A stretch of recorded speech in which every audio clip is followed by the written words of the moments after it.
5 अलग धर्म वाली बहुओं का सपनों जैसा खूबसूरत ससुराल। अरे सुन पिंकी, सुना है पूनम का बेटा लव मैरिज करके आया है और पूनम ने खुशी खुशी बहू को एक्सेप्ट भी कर लिया है।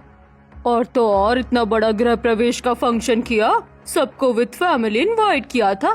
तू नहीं गई क्या उनके घर फंक्शन में? अरे हाँ, सुना तो मैंने भी है। भाई मुझे तो अगर इनवाइट भी करती तो मैं नहीं जाती। ये कोई बात है? लव मैरिज करके किसी भी कास्ट की लड़की को घर की बहू बना दिया। मैं तो अपने घर में ऐसा कभी नहीं होने दूंगी। देखना तुम, मेरे 5 बेटे हैं और 5 बहू मैं अपनी पसंद की ही लाऊंगी। भाई बच्चों के आगे माँ बाप को झुकना पड़ता है। और फिर अब जमाना बदल रहा है, अब तो सभी अपनी पसंद से शादी कर रहे हैं, धर्म जात कोई नहीं देखता। अरे ऐसे बोल बोल कर ही तो तुम सब लोग अपने बच्चों को सिर पर बैठा रही हो। जब तुम खुद से उन्हें इतनी हिम्मत दोगी तो वो दूसरी जात में जाकर लड़कियां पसंद करेंगे ही। मैं तो ऐसा कभी नहीं होने दूंगी। कमला और पिंकी की बातें पीछे खड़ी पिंकी की बहू निकिता भी सुन लेती है। ये सब सुनकर निकिता मन में सोचती है, पूरे मोहल्ले में इन आंटी से ज्यादा रूढ़िवादी कोई नहीं है। बताओ, 21वीं सदी में 19वीं सदी वाली सोच लेकर बैठी है। आज के जमाने में सब बच्चे अपनी पसंद से शादी करते हैं और ये पता नहीं अपने बच्चों के साथ क्या करेंगी। मैं तो कहती हूँ भगवान इसके 5 बेटे लव मैरिज करे, फिर देखते हैं ये बड़ी बड़ी बातें कैसे बनाएंगी। इधर दोनों पड़ोसन आपस में थोड़ी देर बातें करती हैं और उसके बाद कमला अपने घर चली जाती है। ऐसे ही कुछ दिन बीत रहे हैं। दूसरी तरफ राधिका रात को घर का सारा काम खत्म करके बहुत लेट सोई थी, लेकिन सुबह उठते ही उसकी चाची उसे ताने मारते हुए उठाने लगती है। अरे ओ महारानी, सूरज निकल गया है, कब तक सोएगी? घर का कोई काम धाम नहीं करना है क्या? इस घर में मुफ्त की रोटियां तोड़ती है क्या? तेरी वो मरी हुई माँ आएगी आकर काम करने? सुजाता के ताने सुनकर राधिका तुरंत बिस्तर से उठ जाती है और बेचारी आंखें मलते हुए घर का सारा काम करने लगती है। देख, रसोई में पूरी सिंक बर्तनों से भरी पड़ी है। रात में ऊपर ऊपर से 1-2 बर्तन उठाकर साफ करके सो गई और ऐसे दिखाती है जैसे कि पूरा घर इसी ने संभाल रखा है। चल जाकर पहले बर्तन साफ कर। बेचारी राधिका मुंह से एक शब्द भी नहीं निकालती और चुपचाप जो जो उसकी चाची कहती है वही करने लगती है। और इस तरह वह सुबह का सारा काम खत्म करके खुद के लिए भी चाय डालकर बैठ जाती है। हाँ, लग गई होगी तुझे तो भूख। खाने को तो तुझे सबसे पहले चाहिए। और ये क्या नया वाला पैकेट खोल लिया बिस्किट का? सारा खाना तो अकेली खा जाएगी। ये महंगे बिस्किट तेरे लिए नहीं है। सुजाता राधिका के हाथ से चाय का कप भी छीन लेती है और उसमें से बिस्किट भी उठा लेती है। फिर अपने पति से कहती है, इस महारानी के इतने खर्चे हमसे नहीं निभाएंगे। मैं तो कहती हूँ इसे अनाथ आश्रम में छोड़ो। ये सुनकर राधिका फूट फूट कर रोने लगती है। इधर दूसरी तरफ रजिया का भी कुछ ऐसा ही हाल है। रजिया के पेरेंट्स बचपन में ही उसे छोड़कर चले गए थे। अब वो अपनी खाला शबनम के साथ रहती है जो उससे घर का सारा काम करवाती है। कपड़े भी धो दिए हैं, सब कुछ साफ हो गया है, रसोई की सफाई हो गई है। बहुत भूख लग रही है, चलो अब कुछ खा लेती हूँ। घर का सारा काम खत्म करने के बाद जैसे ही रजिया रसोई में खाना खाने के लिए जाती है, तुरंत शबनम उसका हाथ पकड़ लेती है। क्या कर रही है तू? ये खाना मेरे बेटे के लिए रखा है, तेरे लिए तो वो वाला खाना है, जा वही खा। शबनम रजिया के हाथ से ताजा खाना छीन लेती है और रात का बासी खाना उसे पकड़ा देती है। बेचारी रजिया उसे खाते हुए रोने लगती है। या अल्लाह, मुझे भी मेरे अम्मी अब्बू के पास भेज दे, मुझे खाला के पास नहीं रहना। इधर ऐसे ही हालात मनदीप के भी हैं। मनदीप अपने मामा मामी के साथ रहती है। तेनू दिखाई नहीं दिंदा बाहर कितना गंदा हो रहा है? जा जक्कर झाड़ू लगा। मामी जी, हुण बहुत धूप हो रही है, मैं शाम ਨੂੰ पूरा आंगन साफ कर दवांगी जी। एक भी काम दे हाथ नहीं लगांदी, तेनू इन्नी धूप लगदी है। बाहर वेख, मजदूर सारे धूप विच काम कर रहे ने, ज्यादा बहानेबाजी ना कर, जा हुणे झाड़ू लगा। बेचारी मनदीप धूप ਵਿੱਚ ਝਾੜੂ ਲਗਾਉਣੇ ਲਈ ਉੱਠਦੀ ਹੈ ਅਤੇ ਕੱਲ ਉਸਦੀ ਚੱਪਲ ਵੀ ਟੁੱਟ ਗਈ ਸੀ। ਫਰਸ਼ ਇੰਨਾ ਗਰਮ ਸੀ ਕਿ ਉਸਦੇ ਪੈਰ ਸੜਨ ਲੱਗ ਪੈਂਦੇ ਨੇ। ਜਿਵੇਂ ਤਿਵੇਂ ਕਰਕੇ ਉਹ ਝਾੜੂ ਲਗਾਉਂਦੀ ਹੈ। ਮਾਮੀ ਜੀ, ਮੇਰੀ ਚੱਪਲ ਟੁੱਟ ਗਈ ਹੈ ਜੀ। ਬਾਹਰ ਧੂਪ ਵਿੱਚ ਫਰਸ਼ ਬਹੁਤ ਗਰਮ ਹੁੰਦਾ ਹੈ, ਮੇਰੇ ਕੋਲ तो चले नहीं ਜਾਂਦਾ। ਵੇਖੋ ਮੇਰੇ ਪੈਰੋਂ ਵਿੱਚ ਛਾਲੇ ਪੈ ਗਏ ਨੇ। मेरे लिए एक जोड़ी चप्पल मंगवा दो जी। तेरे माँ बाप साढ़े ना प्रॉपर्टी नहीं करके गए सानू जो 80 तेरे खर्चे उठाइए। मेरे कोल कोई टूटे हुए चप्पल पे होणगे, ओही पाले। साडे कोल इन्ने पैसे नहीं ने। मैं तां तेरे मामा नू कह के तेनू अनाथ आश्रम च भिजवा दवांगी। साडे बस दी गल नहीं है इन्ना खर्चा करना। तो एक तो बेचारी मनदीप पूरा दिन धूप में काम करती है, ऊपर से इसकी चाची इसे फिर से अनाथ आश्रम भेजने की बात कर रही हैं। ये सुनकर तो मनदीप का दिल टूट जाता है। उधर दूसरी तरफ मारिया का भी कुछ ऐसा ही हाल है। मारिया अपनी चाची डिम्पल के साथ रहती है। मारिया ग्रेवयार्ड में अपने माँ पापा की कब्र के पास बैठकर रो रही होती है। तभी उसकी चाची उसे ढूंढते ढूंढते वहीं आ जाती हैं। अरे ओ महारानी, तेरा दिमाग खराब है क्या? तू पागल है क्या जो घर में बिना बताए ही यहाँ आ जाती है? Why you do like this, हाँ? तूने एक बार भी नहीं सोचा कि we all were searching for you? अरे कुछ तो सोचो, तू यहाँ आकर बैठ गई। But people will say ना कि सौतेली चाची थी, लड़की का ध्यान नहीं रखा, घर से निकाल दिया। ओह गॉड, क्या इमेज बन जाएगी हमारी। चल अब रो क्या रही है? गेट अप फ्रॉम हियर और घर चल राइट नाउ। डिम्पल डरा धमकाकर मारिया को वापस ले आती है और घर आते ही सारा काम उसी से करवाती है। और ऐसे ही मारिया के बुरे दिन चल रहे थे। इधर वर्षा की हालत भी बिल्कुल इन चारों लड़कियों जैसी ही है। वर्षा की माँ बचपन में ही उसे छोड़कर चली गई थी। उसके पापा ने दूसरी शादी कर ली थी। उसकी सौतेली माँ सुनीता उसके साथ बहुत बुरा व्यवहार करती है। पापा देखो, मेरे सारे कपड़े फट गए हैं। गर्मी में ये इतने मोटे कपड़े मुझसे नहीं पहने जाते। आप मेरे लिए भी एक दो जोड़े कपड़े मंगा दो ना। इससे पहले वर्षा के पापा कुछ कह पाते। कितना कपड़ा फाड़ दिए हो तूने? अभी तो के हम नया कपड़ा ला कर दिए थे, थोड़ा ध्यान से नहीं रख सकती का? अरे हमरा और भी बच्चा है, कोई तो इकलौती तो ना हो जो सारा पैसा तोहरे पर ही उड़ा दी। इतनी देर में सुनीता के सगे बच्चे वहाँ आ जाते हैं। ये लो अपना कपड़ा, देखो कितना सारा कपड़ा है तुम्हारे पास, अभी है पहने रहना और दोबारा से कपड़ा के बारे में मत कहना।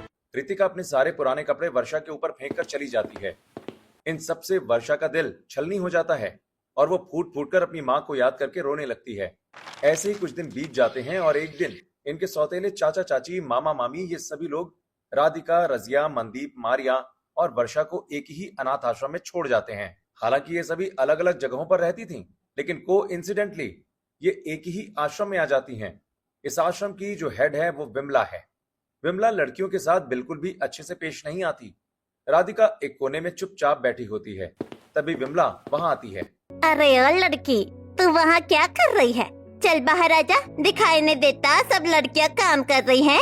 विमला राधिका को कमरे से बाहर लाती है और आंगन की सारी गंदगी साफ करने को कहती है।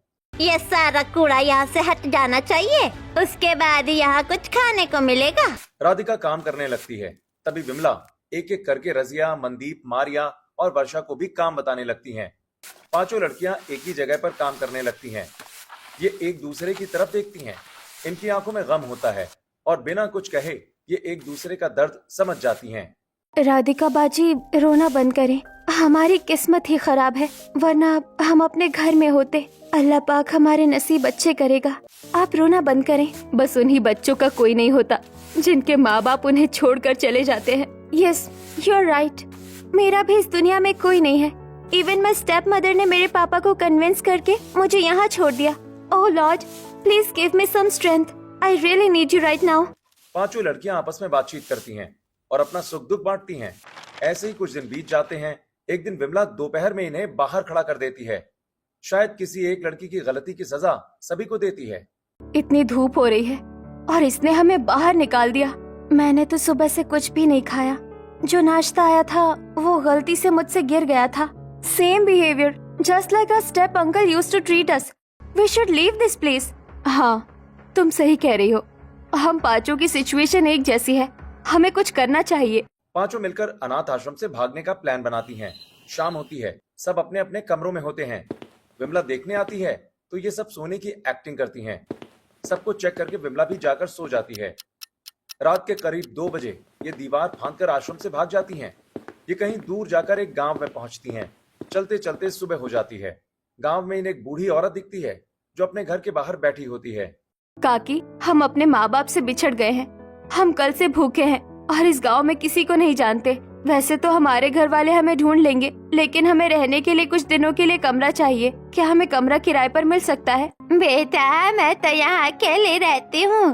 कोई बात नहीं, तुम इस कमरे में रह सकती हो। रुको, मैं तुम्हें खाने के लिए कुछ देती हूँ। शांताबाई को इन पांचों पर दया आ जाती है। वो पहले तो इन्हें खाना खाने के लिए कुछ रोटी, सब्जी, चावल देती हैं और उसके बाद एक कमरा है जिसमें वो इन्हें रहने के लिए दे देती हैं। पांचों लड़कियां इस कमरे में अपना थोड़ा बहुत सामान रखकर गांव में किसी काम की तलाश में निकल जाती हैं और करीब शाम तक भटकने के बाद इन लोगों में से एक को घर में साफ सफाई का, दूसरी को फैक्ट्री में झाड़ू लगाने का, तीसरी को होटल में बर्तन साफ करने का और ऐसे ही चौथी और पांचवी को भी किसी बस स्टैंड वगैरह में साफ सफाई का काम मिल जाता है। दूसरी तरफ राजेश कमला से कहता है, भाई क्या जवाब देना है भाई साहब को? हाँ, वो तो कह रहे हैं कि पांचों लड़कों की शादी एक साथ कर दे। वैसे भी लड़की अच्छे खानदान की है, हमारे कास्ट की है, सुंदर भी है और पढ़ी लिखी भी है। कहना क्या है, हाँ कर दो। और जब भी शादी की कहे तो उन्हें कह दो कि भाई हम तो तैयार हैं। राजेश और कमला आपस में बात कर रहे होते हैं कि तभी वहाँ आदित्य आ जाता है और आदित्य के पीछे पीछे उसके चारों भाई भी आ जाते हैं।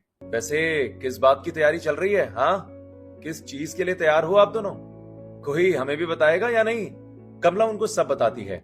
अरे तुम्हारे ताऊजी ने तुम पांचों के लिए लड़कियां देख ली है और अब शादी की बात कर रहे हैं, तो बस उसी के लिए कह रही थी कि मेरे बेटे तो मेरी पसंद से ही शादी करेंगे, तो हाँ कर दो।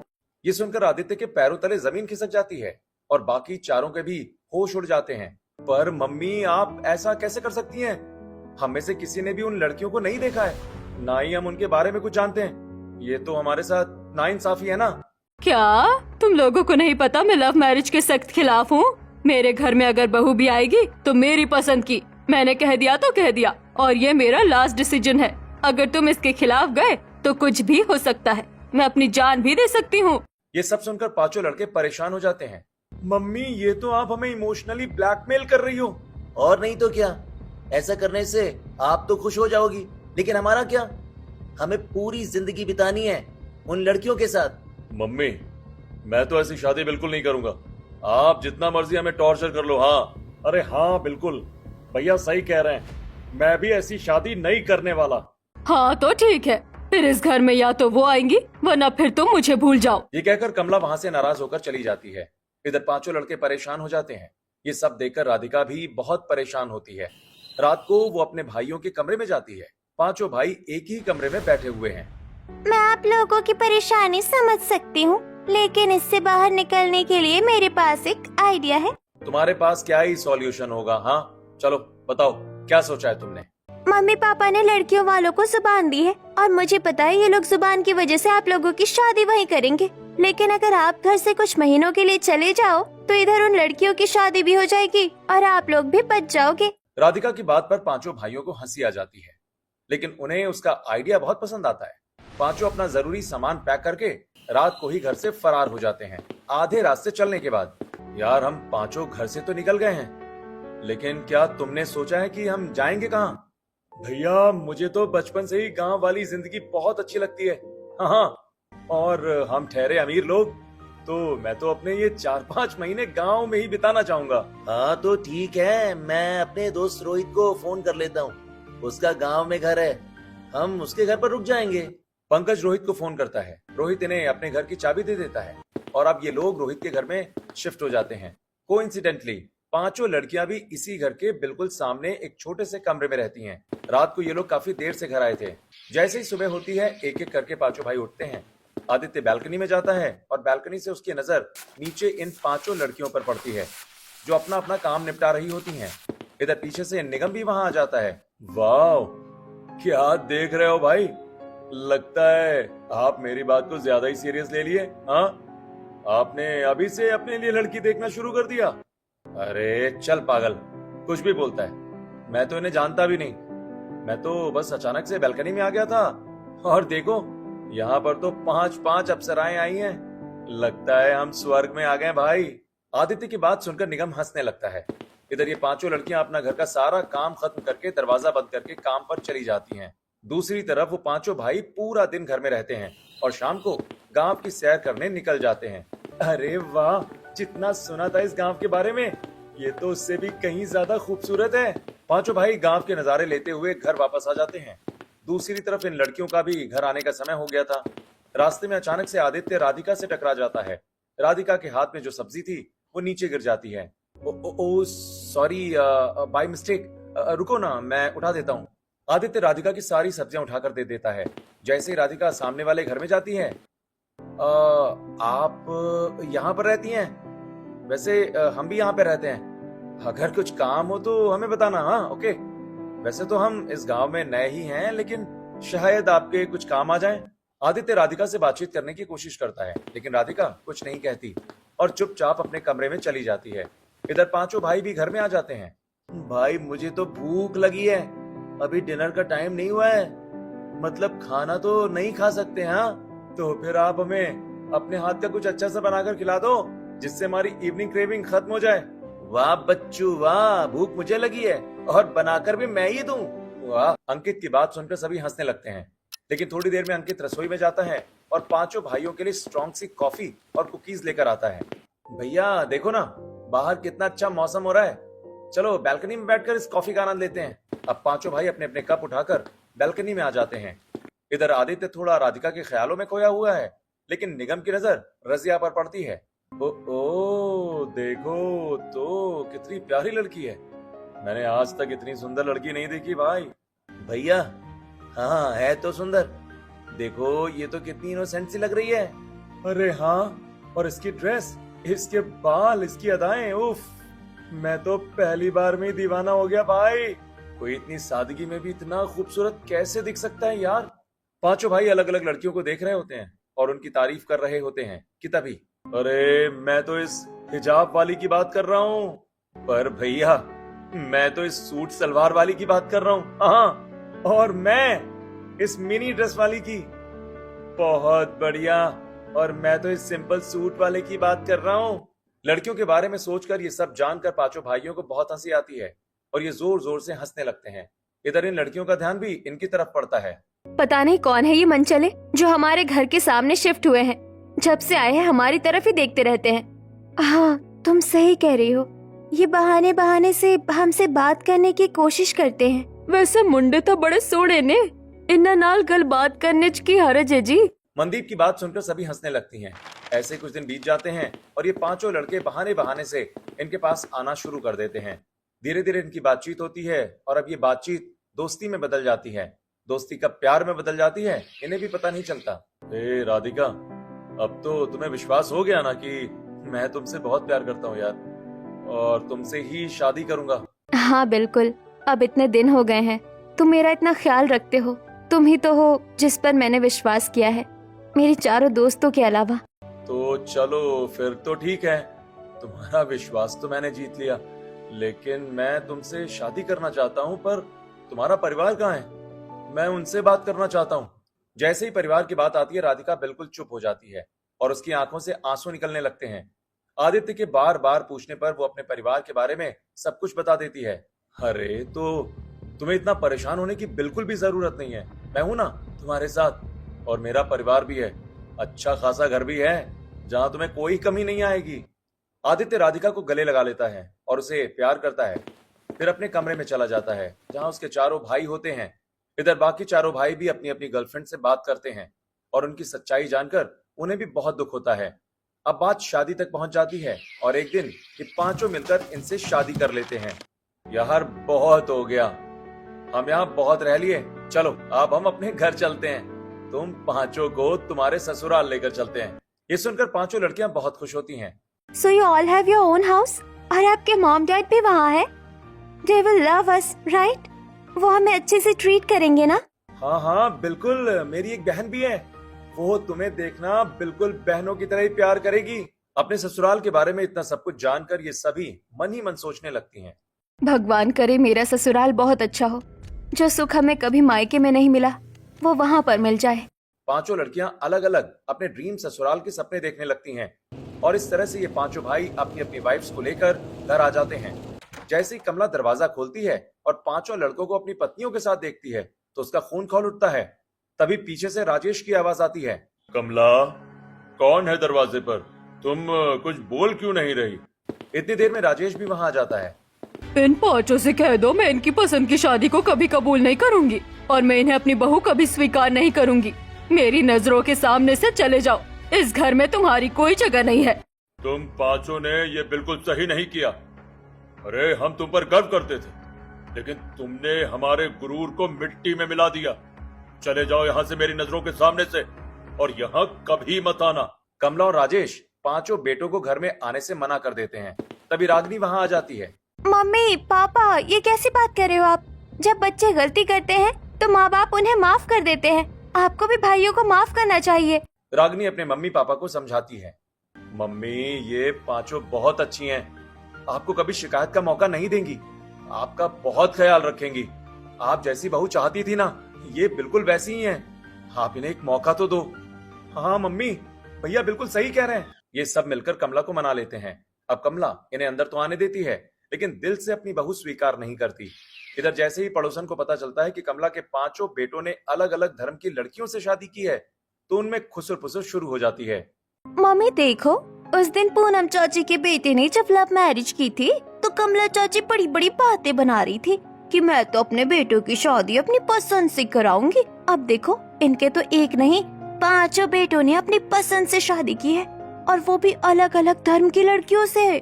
बेटा जो ज्यादातर आता है उसके साथ ऐसा ही होता है। अरे आजकल के बच्चे अपने मन के ही चलते हैं, तो क्यों बड़ी बड़ी बातें बोलनी। कुछ भी हो सकता है, इंसान को संभल कर ही बोलना चाहिए। पिंकी और उसकी बहू जानबूझकर कमला को देखकर ये सारी बातें करती हैं, और कमला ये सब सुनकर अंदर ही अंदर जल उठती है। घर आते ही उसका गुस्सा और बढ़ जाता है। Mummy, what happened? Why are you looking so angry? मैंने तुझे 1000 बार कहा है मुझसे फालतू के सवाल मत किया कर। कमला को गुस्से में देखकर रजिया उसके लिए पानी लेकर आती है, मम्मी जी ये लीजिए पानी। लेकिन कमला पानी का ग्लास फेंक कर मार देती है। अब मेरे घर की रसोई में ये मुस्लिम लड़की काम करेगी क्या? मुझे तेरे हाथ लगाए हुए खाने को भी छूना नहीं है, और खबरदार अगर आइंदा मेरे लिए कुछ भी खाने पीने का सामान लाई तो। कमला पिंकी का सारा गुस्सा अपनी बहुओं पर उतार देती है। बेचारी रजिया रोती हुई अपने कमरे में चली जाती है, जहाँ मारिया भी होती है।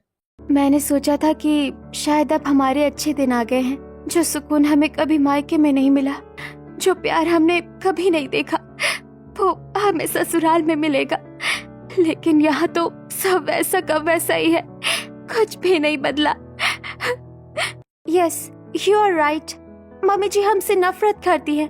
She doesn't even want to eat or drink anything touched by us. दोनों बहुएं एक दूसरे का सुख दुख बांटती हैं, लेकिन कमला उनकी बातें सुन लेती है। आखिर पहले इनके साथ क्या होता था मायके में? ऐसा क्या था जो ये ससुराल में सुख की उम्मीद कर रही थी? जरूर कुछ तो बात है, लेकिन क्या? कमला को उनकी बातें सुनकर सब कुछ जानने की क्यूरियोसिटी होती है। ऐसे ही 1-2 दिन बीत जाते हैं। राधिका बहू, रसोई का सारा काम तू देखेगी, और पूजा का भी। मेरे मंदिर में ये दूसरे धर्म की लड़कियां प्रवेश न कर जाए, इस बात का खास ख्याल रखना। राधिका हिंदू है। कमला उसे थोड़ा अपनी बहू की तरह देखती है, लेकिन बाकी बहुओं को देखकर उसे गुस्सा आता है। एक दिन वर्षा बालकनी में कपड़े सुखा रही होती है कि तभी वहाँ सारा पानी छत पर उड़ेल देती है। ये देखकर कमला बहुत गुस्सा हो जाती है। अरे ओ बिहारण, मेरे घर में वॉशिंग मशीन है, तुझे हाथ से कपड़े धोने की जरूरत नहीं है। और ये क्या, तूने छत पर सारा पानी फैला दिया है? ये कोई तेरी बिहार की गली नहीं है जो तू इसे गंदा करेगी। चल इसे वाइपर लाकर साफ कर। कमला वर्षा के साथ बहुत बुरी तरह से बिहेव कर देती है। वर्षा को भी बहुत बुरा लगता है, लेकिन वो चुपचाप काम करती रहती है, और ये सब सावन भी सुन लेता है। वर्षा, तुम मम्मी की बातों को दिल पर मत लिया करो यार, मम्मी बस नाराज हैं। तुम देखना, एक दिन वो तुम सबको दिल से अपना लेंगी। 5 बहुओं के पति इनका पूरा सपोर्ट करते हैं और इन्हें समझाते हैं। इधर रागिनी भी अपनी भाभियों के साथ बिल्कुल दोस्त की तरह बर्ताव करती है। एक दिन 5 बहुएं हॉल में बैठी एक दूसरे से बात कर रही होती हैं कि तभी रागिनी वहां आ जाती है। मुझे पता था आप लोग अकेले अकेले गॉसिप कर रही होंगी। मुझे तो सब छोटी बच्ची मानते हो, मुझसे तो कोई कुछ भी नहीं बताता। रागिनी मजाक मजाक में गुस्सा होने की एक्टिंग करती है। तभी राधिका कहती है, अरे आप तो हमारी छोटी सी ब्यूटीफुल सी ननंद हो, भला हम आपसे कुछ भी क्यों छुपाएंगे। 5 बहुएं रागिनी को खूब प्यार करती हैं और उसके साथ ढेर सारी बातें करती हैं। We know you treat us just like your sisters, but mummy ji को हम कैसे मनाएं? वो भी मान जाएंगी। एक तो आप लोगों की भाषा उन्हें समझ नहीं आती, आप लोग हिंदी सीखने की ट्राई करो ना। हाँ जी, तुसी सही कह रहे हो। मम्मी जी नो मेरी पंजाबी भी समझ नहीं आउंदी। 5 बहुएं हिंदी भाषा सीखने का फैसला करती हैं, केवल और केवल कमला का दिल जीतने के लिए। लेकिन कमला इनके सारे एफर्ट्स को इग्नोर कर देती है। एक दिन 5 बेटे किसी जरूरी काम से घर के बाहर गए हुए थे। राजेश भी घर पर नहीं थे और रागिनी भी कॉलेज गई थी। 5 बहुएं अपने अपने काम में बिजी थी। तभी कमला किसी काम से छत पर जाती है, लेकिन जैसे ही वो सीढ़ियों से उतरती है उसका पैर फिसल जाता है। हे भगवान, मेरी कमर, मैं तो गिर गई, मैं तो मर गई। कमला दर्द से कराहती है और थोड़ी देर में बेहोश हो जाती है। 5 बहुएं ये देखकर बहुत परेशान हो जाती हैं। मम्मी जी तो बेहोश हो गई हैं, इन्हें बहुत चोट लगी है, हमें जल्दी से डॉक्टर को बुलाना पड़ेगा। दीदी, मैं उन्हें डॉक्टर ने कॉल कर दिया। मनदीप डॉक्टर को बुलाती है, पांचों बहुएं मिलकर कमला को उठाकर कमरे में ले जाती हैं और थोड़ी देर में डॉक्टर आ जाते हैं। वेल, आप लोग परेशान मत होइए, थोड़ी सी चोट है और ये ऑइंटमेंट लगा देना, ठीक हो जाएंगी। बट डॉक्टर, मम्मी जी को होश क्यों नहीं आ रहा? डॉक्टर साहब, आप प्लीज मम्मी को ठीक कर दीजिए, इनकर कुछ तो ना होई ना। हाँ डॉक्टर साहब, अम्मी जान को कुछ नहीं होना चाहिए, आप अच्छे से दवाई लिखिए। देखिए अभी तक होश क्यों नहीं आया। पांचों बहुएं बहुत परेशान हो जाती हैं। तभी कमला को होश आ जाता है। ये देखकर सबकी जान में जान आ जाती है। मैं कहाँ हूँ? मुझे क्या हुआ? मेरी कमर। अरे आपको कुछ नहीं हो सकता। जिसके पास इतनी अच्छी और केयर करने वाली 5-5 बहुएं हो, उससे क्या हो सकता है? बस थोड़ा सा पैर फिसल गया था आपका, लेकिन आपकी बहुएं तो आपको लेकर बहुत परेशान हो गई थी भाई। डॉक्टर कमला के सामने उनकी बहुओं की तारीफ करता है और दवाइयां समझाकर चला जाता है। वर्षा डॉक्टर को गेट तक छोड़ने जाती है। इधर राधिका कमला के पैर दबा रही है। मारिया उसे दवाई देती है। वर्षा उसके पैर पर ऑइंटमेंट लगा रही है। मनदीप भी उसकी देखभाल कर रही है और ये सब देखकर कमला मन ही मन सोचती है, मैं इन पांचों के साथ इतना बुरा व्यवहार करती हूँ। आज अगर ये चाहती तो मुझे वहीं पड़ा रहने देती। आखिर मैंने इनके लिए किया है क्या है जो ये मेरी इतनी सेवा कर रही है? ये तो दिल की बिल्कुल साफ है जैसी दिखती है। मैं ही गलत थी जो अपनी बहुओं के साथ ऐसा व्यवहार करती रही।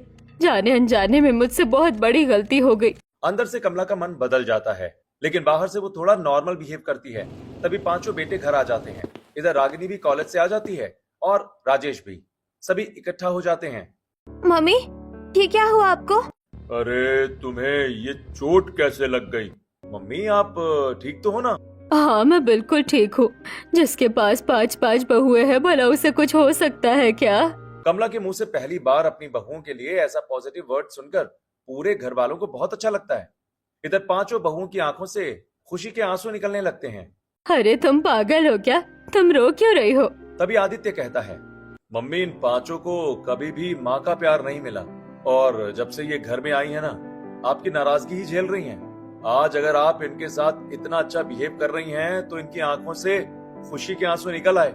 मायके में माँ का प्यार नहीं मिला मतलब तुम कहना क्या चाहते हो? आदित्य कमला को सब सच बता देता है। ये सुनकर कमला भी रोने लगती है। बस बहुत हो गया, जो हुआ सो हुआ, लेकिन अब सब अच्छा ही होगा। हाँ मम्मी, हम आपको कभी भी शिकायत का मौका नहीं देंगे। आपका पूरा ख्याल रखेंगे। जैसा आप कहोगे बिल्कुल वैसा ही करेंगे। हाँ मम्मी, मनदीप बिल्कुल ठीक कह रही है। आप हमारी रियल मदर हो। आपकी सेवा करना हमारा कर्तव्य है।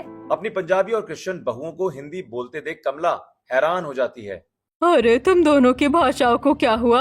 तुम अचानक हिंदी कैसे बोलने लगी? मम्मी, भाभीियों ने आपकी वजह से हिंदी बोलना सीख लिया है। आपको इनकी बात समझने में दिक्कत होती थी ना। देखो, बेचारियों ने रात रात भर बैठकर हिंदी सीखी है, वो भी बड़ी मुश्किल से। ये सुनकर कमला का दिल पिघल जाता है। अरे मेरी कितनी प्यारी बहुएं हैं, मुझे ही इनकी पहचान नहीं रही। मैंने इनके साथ कितना बुरा किया। आज ऐसा लग रहा है जैसे इन बहुओं का घर में पहला दिन है। आखिरकार कमला को अपनी गलती का एहसास हो ही गया। ऐसे ही रात हो जाती है। सभी लोग अपने अपने कमरे में जाकर सो जाते हैं। सुबह उठते ही पांचों बहुएं नहा धोकर हॉल में आती हैं और कमला के पैर छूकर हाथ जोड़कर नमस्ते करती हैं। तभी कमला कहती है, आज तुम पांचों की पहली रसोई है। तुम पांचों को जो भी अच्छा अच्छा खाना बनाना आता हो वो बनाओ। देखे कौन सबसे अच्छा खाना बनाता है। अपनी सास के मुंह से ये सब सुनकर पांचों बहुएं बहुत खुश हो जाती हैं और जाकर अपनी अपनी पहली रसोई की तैयारी करने लगती हैं। मैं तो खाने में आलू पूरी, सूजी का हलवा और खीर बनाऊंगी। साडे पिंड च तां आलू दे पराठे, कड़ी चावल बहुत पसंद किए जाते ने ते दाल च पंजाबी तड़का। आहा की स्वाद आऊगा। तुसी देखना, मम्मी जी नू बहुत पसंद आऊगा। मैं तो मीठी खीर बनाऊंगी। और मैं लिट्टी चोखा बनाऊंगी। I will make apple with veg curry. You all will love it. पांचों बहुएं अपनी अपनी पसंद का खाना बनाती हैं और खूब प्यार से सारा खाना सजाकर डाइनिंग टेबल पर रख देती हैं। खाने में तो बहुत अच्छी खुशबू आ रही है। चलो भाई चक्कर देखते हैं किसने कैसा खाना बनाया है।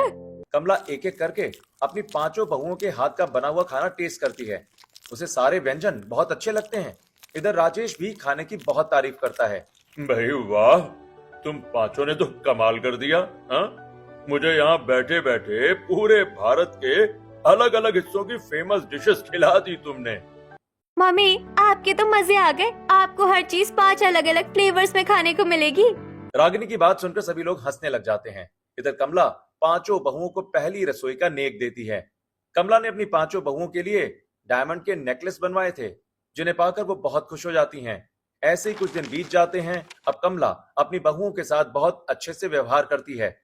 वो उनके साथ शॉपिंग पर जाती है और ढेर सारी बातें भी करती है। बहुत दिन हो गए हम कहीं घूमने नहीं गए। अब तो मेरा परिवार एक साथ है। मेरी 5 बहुएं भी आ गई है, तो मैं सोच रही थी कि कहीं बाहर घूमने चले। कमला की ये बात सुनकर सभी लोग बहुत खुश होते हैं। तभी आदित्य कहता है, मम्मी ये तो बहुत अच्छा आइडिया है। गर्मी वैसे भी बहुत हो रही है, हमें किसी ठंडी जगह पर जाना चाहिए। अरे चुप, मेरी बहुएं बताएंगी हमें कहाँ जाना चाहिए। चलो बहु, बताओ तुम कहाँ जाना पसंद करोगी? मनाली। मनाली, मनाली, मनाली। मनाली। तो ठीक है, फिर अगले हफ्ते ही पूरा परिवार मनाली घूमने जाएंगे। पूरा परिवार मिलकर मनाली घूमने निकल जाता है। इस तरह पांचों बहुओं ने मिलकर जिस ड्रीम ससुराल के सपने देखे थे, फाइनली उनका वो सपना पूरा हो गया है और अब वे सभी अपने परिवार के साथ बहुत खुश हैं।